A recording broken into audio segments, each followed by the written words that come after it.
Hey, welcome to On the Haunt. I'm Amy. And I'm Whitney. And we're a podcast. And obviously we talk about comedy paranormal and stuff. paranormal. We don't try to be funny. We don't call ourselves comedians. No. We're just silly and dumb. we are. So I it mean, is what our it last is. episode was titled Rotisserie Thighs. So, and that's not an insult to you, Dwayne The Rock Johnson. We love you. I would give anything to have your endurance. Yeah, I wouldn't want his thighs. So that's No, like I don't want his thighs, uncomfortable. but I want like his motivation. Yes. Determination. Yeah. Anyway, so thank you for listening. Check out our website, onthehauntpodcast.com. Check out our Our merch. socials, Instagram. What'd you say? Our socials. Oh, Instagram, socials. Facebook, Yep. Twitter. Leave us a review. That'd be really, really, really, really helpful. Thank Share you. us. All the things. We Yeah. appreciate you. We do. And on to the show. Yeah, this is the third episode we're Great. recording today, so I always feel like I have to. I know, it's so like funny. Disclaimer. They don't care. They don't. Okay. Okay, Do you go first? I'll go. Okay. It's fine. That way you're not talking twice in a row. Got it. So you went to Taiwan last Oh. episode. Now I'm going to Japan. Ooh, love it. You looked up how to pronounce things. I did not, because whatever, I wouldn't remember. It doesn't matter. So I'm going to do my best. Bear with me. I realize but I also butcher the English language, so it's nothing She new just there. butchers languages. I do. I'm the language butcherer. I couldn't even say butcherer correctly. See, so What did you say earlier take no that was offense. wrong? That was anyway. What do I ever You said say? goat randomly. Right? It is what it is. So I'm taking this from one of those awesome fandom wiki pages. Love those. Cryptids Oh. fandom wiki, and this is about the alien cosmonaut. Oh. So in 1975, a Japanese man snapped some of the most intriguing images of an alleged alien being ever to be captured on film. But the only thing I see is an illustration. Where's the photo, wiki fandom thingy? Kawano was a city that was once located near the center of the Japanese island of Shikoku.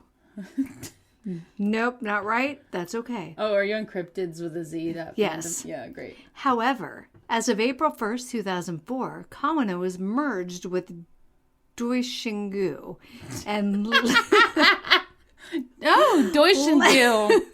I love Doishingu in the fall. Lyo Mishima to form the new megalopolis of... Did you say megalopolis? Hey, that's their word, not mine, and I said that correctly. Of Shikoku Chuo. Sounds lovely. Yes. I would love to visit Japan. Sadly, there are many of the people currently residing as this epic urban sprawl that have no idea that at one time their proverbial backyard played host to one of the Earth's most unusual visitors. Oh. On the night of March 24th, 1975, a man named Glichi Shiota was at a landfill. That sounds terrible. That's how you spend your nights. Maybe you work there. I don't know. Maybe he needs a friend. In Kawana, when he stumbled across a site that would force him to reassess his preconceived notions about the world in which he lived. According to Shioda's report, sometime during the night, he spied what he described as a luminous, suit-clad figure, not unlike the Kinnula humanoid that seemed to be suspended in midair. Ugh. I know nothing of the Kinnula humanoid. He was wearing a suit, you said? Yes, Why are a they always wearing- luminous suit. They're always sparkly They really are. and wearing suits. I love it. Smiling man, men in black. Why? You got style. You don't know what lips are. No, you don't. Still one of the best. I mean, to me, you know, being a She's part my of the biggest podcast, fan. that's one of the best quotes. You were just like, you literally don't know what lips are. Well, Anyway, they don't. I know. And I'm just now telling our own jokes. Again, moving on. Because they're great. Except they're usually not a joke. Just later turns into something. Yeah, because we say something stupid. Shiota would later estimate that this unusual entity, which he wasted no time in dubbing an alien cosmonaut. What the heck does cosmonaut mean? Is it like an astronaut? Only cosmic. What's that mean? Like otherworldly. Oh, it's an alien from another world. Yeah, it's an astronaut. I mean, an astronaut from another. Yes. Okay, got it. I'm just assuming it has like a big thing on its head. Yeah. All knots do. That can breathe our air. It was hovering almost 7 feet off the ground, and at a distance of approximately 300 feet away from him, Shiota, who had claimed to see a UFO in the past, was not alarmed by the apparently weightless apparition, but he did claim he immediately developed a headache. Well, then I'm seeing all kinds of cosmonauts. Maybe because you're at the landfill. Just a suggestion. Smells really bad. While it is pure speculation, one must wonder whether or not this alleged alien was trying to communicate with Shiota. Oh. This theory is based on the fact that numerous other alien eyewitnesses have made similar claims, including the unlucky Italian night watchman Pier Fortunato Zanfretta, who claimed to have suffered head-splitting headaches while his alien captors attempted to communicate with him during what is known as the harrowing Zanfretta alien abductions. Harrowing. Hey, future topics. Yeah. Astounded by the sight of this ostensibly alien entity, Shiota became obsessed with the notion of capturing this visitor on film in order to prove that his bizarre encounter was real and not a product of an overactive imagination, or worse, as some no doubt speculated. I don't know what they speculated. What's worse? Anyway. So, armed with no less than 3 cameras. Wow. You can only operate one at a time, sir. I mean, with your hands. It was a grim determination that Shiota returned to the scene of his encounter night after night. While some sort of mania infects many who have had brushes with the unknown, opening up new doors of inquiry and forging new obsession, most sadly are never able to get another glimpse beyond the veil. Shiota, however, proved to be an exception to that rule. On the night of March 31st, after a week of lurking in the landfill with dogged patience. Lurking. Shiota claimed he was suddenly stricken with another brutal headache. When he looked up, he was what he described as a Shiota bluish-white electrical disturbance floating roughly feet in front of him. Sentence does not make sense. I don't understand what they're saying at all. What's an electrical disturbance look like? Can you see it's that? Bluish white. Can you see it? Like lightning? Or like when on movies, every time a fuse box goes, it's like, does that ever happen in real life? Or sprinklers, as Amy calls them. Accidentally. Yes. So Shiota had been staring enthralled at this anomalous cloud-like formation for several minutes. Well, are you taking a picture or not? The 3 cameras did not help. When he testified that an almost 6-foot-tall humanoid apparition appeared in the midst of this disturbance. I would actually poop my pants. Yeah. Honestly. He stated that this unusual being leisurely descended. Taking my time. It's in no hurry. In my sparkly suit. I'm not on your watch. No. Or your time. Time is a construct. Being leisurely descended until it was hovering just a foot off the ground. It was then that it began to glide toward the intrepid amateur investigator. Shiota, to his credit, refused to succumb to panic and rose to the occasion, snapping photos as quickly as he could with his Nicomat EL camera and 200mm Nikon lens. These pictures, which bear more than a passing resemblance of that to the Metal Man of Falkville, have, for reasons difficult to ascertain, all but faded into ufological obscurity. The unknown entity, is this the picture? The people who wrote... Is that the picture of like a man in a white polyester suit? With children around him? I don't know. Yeah, I Googled alien cosmonaut photo. Nothing came up. Okay. The unknown entity had traversed more than half the distance between it and Shiota when it suddenly veered to the right. It's like, oh, you smell like this landfill. I'm out. The glowing thing then traveled in that direction at an extraordinary rate for about 30 feet before it disappeared. Ooh. While it must have felt like an eternity, Shiota quickly determined that the entire event had lasted no more than a minute. It should be noted that just a month before Shiota's disturbing encounter in Kofu City, Japan, 2 young students also claimed to have had a face-to-face encounter with an unknown suit-clad alien entity. While these boys did not have a camera at hand, they did manage to draw what had come to be known as the fanged humanoids of Kofu. Whether or not there's any direct connection between the 2 strange cases, save that of time and proximity, remains to be seen. Still, others have concluded that the images are reminiscent of the now famous Cumberland spaceman image. Shiota never encountered this odd creature again, but whatever it was, may it be alien invader, interdimensional being, time traveler, or space ghost, the photos prove that this thing was real. Except I can't find any of the photos. Unless that's it. Unless that was it. So that was Space Ghost. Alien Cosmonaut. We are 12 minutes. I told you I had a short one. That's all I got. Sorry. It's totally fine. Hey, there's no time limit on this. No. Sometimes our short ones are more efficient. Yeah. Effective.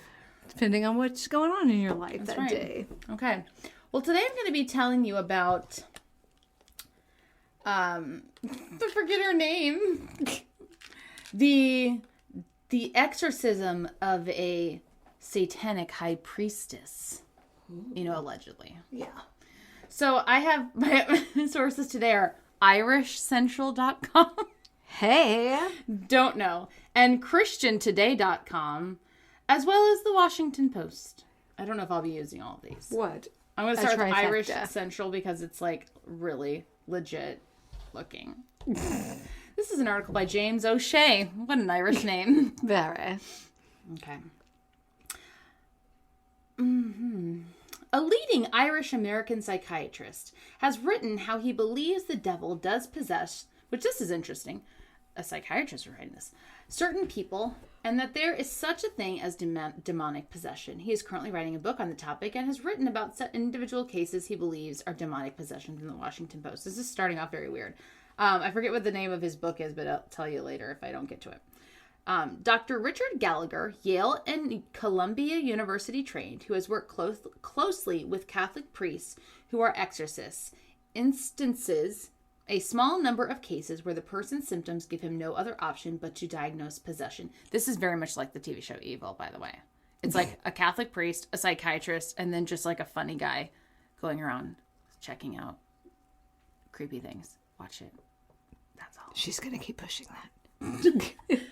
I'm 2 episodes behind. I can't wait to watch them.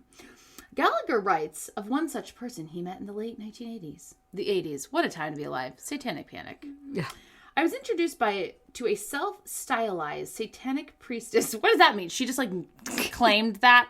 Her name's Julia. She's like, I'm completely responsible for this outfit. Yes. No one put this look together but me. I am the high priestess. She called herself a witch and dressed the part with flowing dark clothes and black eyeshadow. Gasp. Totally a witch. It's called a smoky eye. Right. Around to her temples. Well, that's a large smoky eye. Really, what's that called when you do the eyeliner out? Cat eye? Yeah, hers is it got out of control. Yeah, when it just keeps going and going. Yeah. In our many discussions, she acknowledged worshiping Satan as his queen. Okay. So Gallagher says, I'm a man of science and a lover of history. After studying the classics at Princeton, quit bragging. Yeah. I trained in psychiatry at Yale and in psychoanalysis at Columbia. That background is why a Catholic priest had asked my professional opinion, which I offered pro bono, about whether this woman was suffering from mental disorder. And I was inclined to skepticism, but my subject's behavior exceeded what I could explain with my training. She could tell some people their secret weaknesses. Ooh. Such as undue pride. You're really prideful about your art, but it's... Yeah. I know you think your hair looks good today, but no, it's gross. Yeah. She knew how individuals she'd never known had died, including my mom and her fatal case of ovarian cancer. 6 people later vouched to me that during her exorcisms, they heard her speaking multiple languages, including Latin, completely unfamiliar to her outside of her trances. This was not psychosis. It was what I can only describe as paranormal ability. I concluded that she was possessed. Much later, she permitted me to tell her story. The priest who had asked for my opinion of this bizarre case was the most experienced exorcist in the country at the time. An erudite and sensible man. Does that mean honest? I think it means honest. I'm getting that from Hunger Games.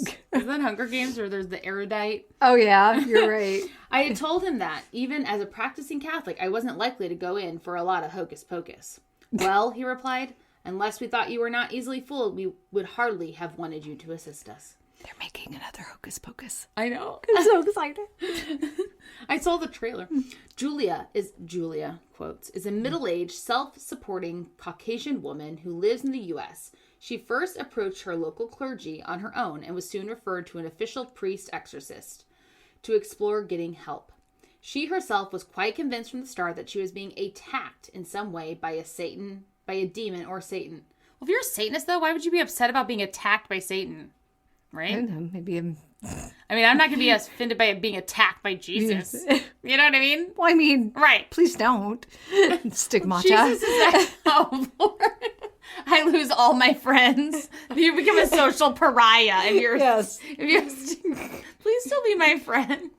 I bet our podcast would blow up, though, if I got stigmata. Probably. I would do that for the podcast. Way to take one for the team. Thank you. I'm just saying, if you are a Satanist, which I know in real terms. I mean, unless she just feels like it's like the ultimate betrayal. Oh, I mean, that's true. But I always thought Satanists don't actually believe in Satan. They just believe in, like, you know, being about yourself and, like, caring for nature and not, I don't know. I don't know. Anyway. Anyone know? You can. But what do they call when they? But there are people that like worship actual Satan. Yeah, but that's like. Is there a difference between a Satanist and a Satan worshiper? I don't know. Great. These are all great questions we don't know the answers to. But anyway, Julia's really pissed about this. During the course of her lengthy and thorough evaluation, she was eventually seen by this writer. What? A board-certified academic psychiatrist. So Gallagher, this guy that we're talking about. Okay. Julia revealed a long, disturbing history of involvement with inexplicably satanic groups and obvious historical... Though raised a Catholic, she no longer practiced the faith, but with considerable ambivalence, she stated she might need the Catholic rite of exorcism. She's like, well, I really hate you guys, but I think I really might need this, because, I don't know.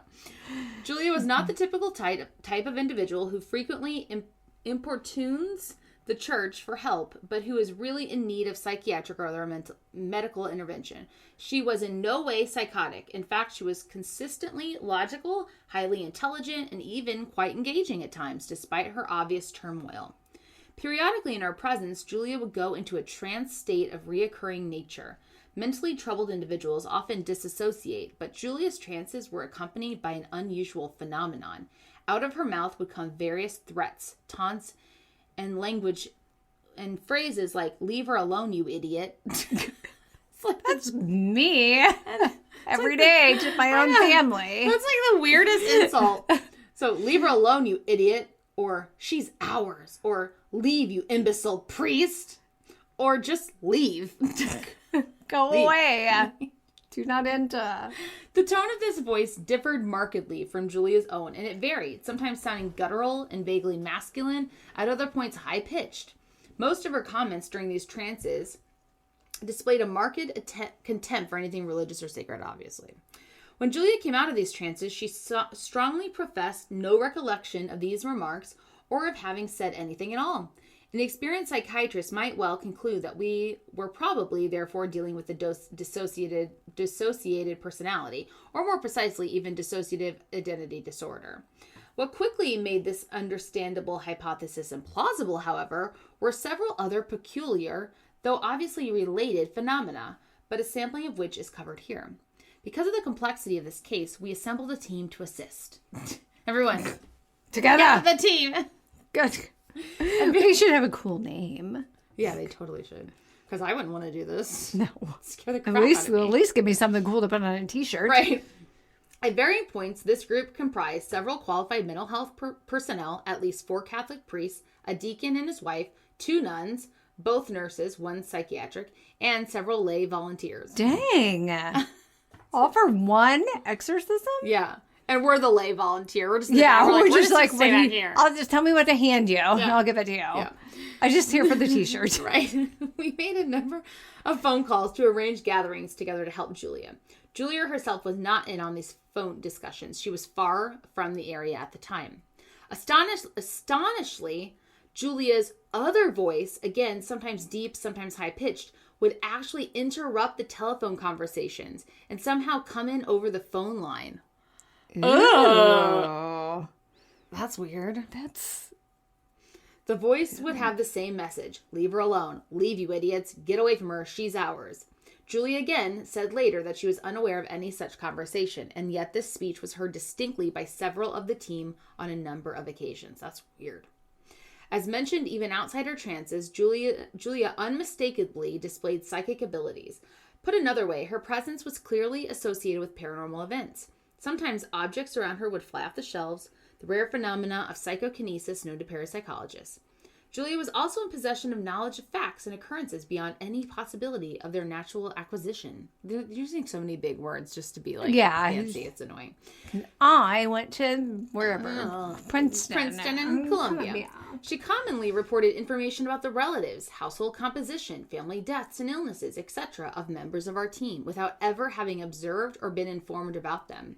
As an example, she knew the personality and precise manner of death, i.e. the exact type of cancer, of a relative of a team member that no one could conceivably have guessed. She once spoke about the strange behavior of some inexplicably frenzied animals beyond her direct observation. What? Though residing in another city, she commented, "So those cats really went berserk last night, didn't they?"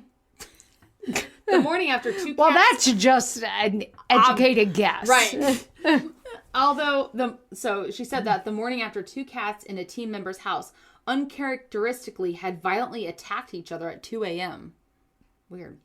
As another example, Julia once described not only the actual surroundings, including the decor of his room, but the exact state of mind of a priest, peripherally,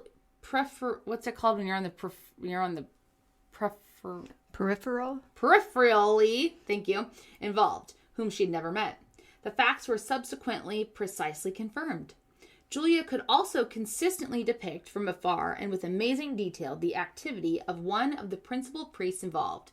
She would repeatedly report from her distinct vantage whether and when he was in pain, he suffered from a reoccurring illness, often where he was, like walking on a beach, well, what a life, and remarkably, even what he was wearing at the time, a windbreaker. Multicolored. Can you imagine a priest wearing a windbreaker? It's hilarious. No. Like, is it colorful? A big gold chain. It's so funny. Some like, Adidas is shoes. Over top of his collar? I just imagine they always have their collar on, like even while sleeping.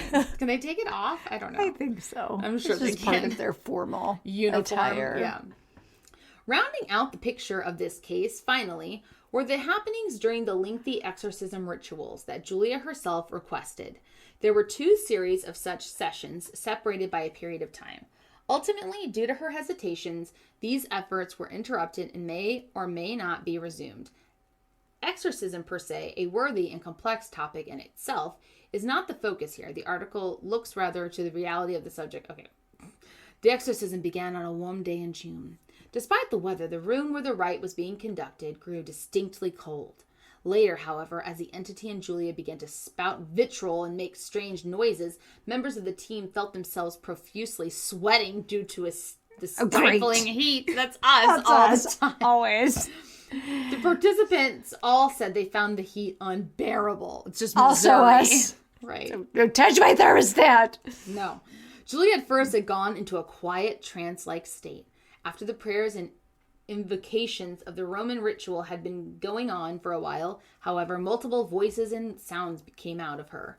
One set consisted of loud growls and animal-like noises, which seemed to the group impossible for any human to mimic. At one point, the voices spoke in foreign languages, including recognizable Latin and Spanish. Julia only spoke English. The voices were noticeably... Well, of course she did. She's American. God, we suck.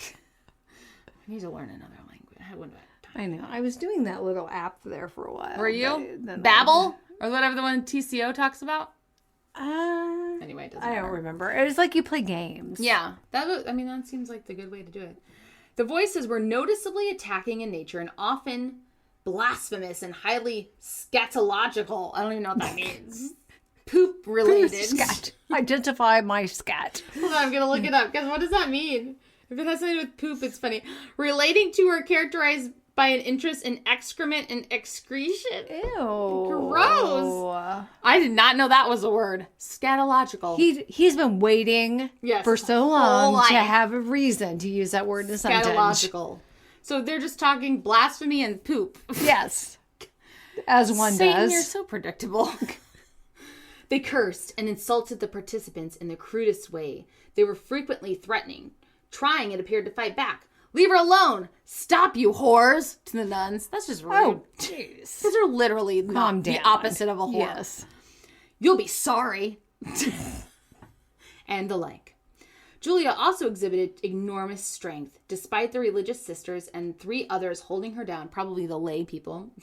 With all their might, they struggled to restrain her. I mean, are nuns strong? You don't know what's going on underneath that habit. Is that what it's called? Yeah, I just wouldn't assume they're strong. They're like pumping iron. You don't know. I mean, they got a lot of free time probably. Taking care of their temple. I don't know what they do. I'm sorry. I shouldn't assume they have free time. That was so rude. It's like so boring. They just read the Bible, pray, sleep. Sing on the mountaintop. Eat, pray, sleep. Eat, pray, love. And sleep. That would be my version. Eat, pray, sleep. Eat, pray, sleep. The title of the episode, Eat, Pray, Sleep. Oh, I thought that's what it was for a minute. And then I'm like, wait, what? Where did she go to just sleep? What country did she go to just sleep? The country of my bedroom with my blackout curtains. I want to go there. And all my fans. Seems cold and amazing. And all my fans. How many do you have? Just a couple. Oh. But even Carter will like walk into my bedroom to get like my car keys or something. He'll come out and he'll be like, "It's so cold in there." I'm like, exactly. Shut your face. Yeah, it's perfect. I should put a fan. I just have the overhead fan, but then Kyle's still cold. Really works super hard to get it specific temperature. Yeah. I love that. Okay, let's see here. Okay, despite those weightlifting nuns and 3 others holding her down, they struggled to restrain her. Remarkably, for about 30 minutes, she actually levitated a half a foot in the air. Ew. 30 minutes? And half a foot's a lot. That's... I don't know. Actually, that's 6 inches. And you put her hands like 3 feet apart. Wow, we should talk about geometry. Is that what? I don't even know if that's right. It's geometry around measuring things. Geometry is about angles. Yeah, you measure angles. You don't measure in inches. What's it? You measure in degrees. Just measurement. Just math. Wow, first grade math. Half a foot. Dang. And I'm over here like, half a foot, that's really stupid. It's like that's like this. It could have been playing light as a feather, stiff as a board with her. Well, it's like this, probably. Well, Half a foot, Amy, is 6 inches. Well, I'm thinking of a ruler as a foot. Yeah, you're doing this. You're doing 1 inch. Take that times 6. Shut up. This is great. Okay, moving on. Anyways, it was 6 inches. It's not impressive. I mean, I guess I can't do that, but still, it's lame. If you're gonna levitate, like it needs to be like you need to be up on the ceiling. At least a couple feet. Yeah. We're not impressed, Julia. No, Julia, lame. The presumptive target of the exorcism, the entity or entities that were possessing Julia, this is so annoyingly written by this man, could also distinguish between holy water and regular water. Well, duh, these are all the typical exorcism things. She would scream in pain when the blessed water was sprinkled upon her. Blessed be, praise be. Sorry, I'm watching Handmaid's Tale. The things I say are so dumb. Blessed be the fruit. Blessed be the fruit that May the Lord open. And what is it? The Lord open my legs. I mean, like, what are they saying? It's so your womb. It's gross. Yeah. And then they're like, what do they say about the eyes? They always say something about the eyes. The eyes are watching, basically. Because they say under his eye. Instead of like good morning or goodbye, they say under his eye. Yeah. Weird. I haven't watched it in a while because the last episode. Yeah, I'm clearly the last like season was like a year ago, so I don't. Just really in it right now. Rory Gilmore. I can't think of her real name, but love her. Alexis Bledel. She's great. She's just like so tiny and cute. Yeah. Okay, where was I? But she's fierce and she Handmaid's is. Tale. Yeah, she really is. This is scary. Okay. Back to holy water. During the ceremony, she also, as previously revealed, hidden all past events of the lives. Like, literally, you've said that 5 times already, Sir Gallagher. So redundant. And while many other details could be added. We know big words, too. The above. Okay, so that's kind of what happened. Blah, blah, blah. For 25 years now, Gallagher has helped Catholic authorities deal with what he describes as demonic possessions, as there is no other possible diagnosis. Okay. Mm-hmm. Okay, so he just deemed himself the scientific expert in possessions. Okay, what's his book called? Because he wrote a book, and it... Who cares? If it's written like that, we don't want to read it. I know, it actually... Okay. I mean, I did want to read it, because I was like, ooh, that looks interesting. And then there's a huge article on the Washington Post. I don't know if I want to get into it, because he wrote it also. Richard Gallagher. Oh, he's milking this for all it's worth. He really is. Again, he's talking about her eyeshadow. It's so rude and judgy about her eyeshadow. Maybe she just likes the look. Yeah, I mean, basically that's the gist of it. Let me look up his book really quick, though. He's like taking her to Sephora to get her to get a makeover. Richard. Oh wait, no. Wait, shoot. Richard. I'm really tech swabby. Gallagher, PhD. Look, there he is. He comes like right up. He's legit. He's like a real. Well, maybe is that him? I mean, is that like his... Pat Sajak with no hair? Is that his phone number? I don't think that's him. I think this is a different guy. He's in child and adolescent psychology. That's weird that it's psychology, though. He's pediatric. Does this talk about his demon stuff on this? Here's the insurance. He accepts Aetna, Blue Cross Blue Shield. Oh, not Cigna. United Healthcare. That's me. I'm United Healthcare, but my family is Cigna. Okay, it's just funny. Like, this is a different guy. Yeah, it's got to be. Also, melanoma. Does this talk about his... publications. No, he's just talking about MRIs. This is not the same guy. No. This is not the same Richard Gallagher. Anyway, he wrote a book. Look it up. Yeah, I'll figure it out. 34 minutes. Whatever. Hey, maybe you had a short drive. Why am I yelling at the people? Take what we give. Our cup runneth empty. Our cup was empty to begin with. It was. We're pouring air. We're just like, that noise you make with your straw when the cup's empty? It's so obnoxious. Yeah, thank you. That is us. That is so weird. This is going downhill. What was the name of the episode? Eat, Pray, Sleep. Thank you. God, you're welcome. Okay. All right. Well, check out our socials. Tell a friend, subscribe and like and review. Goodbye. Bye.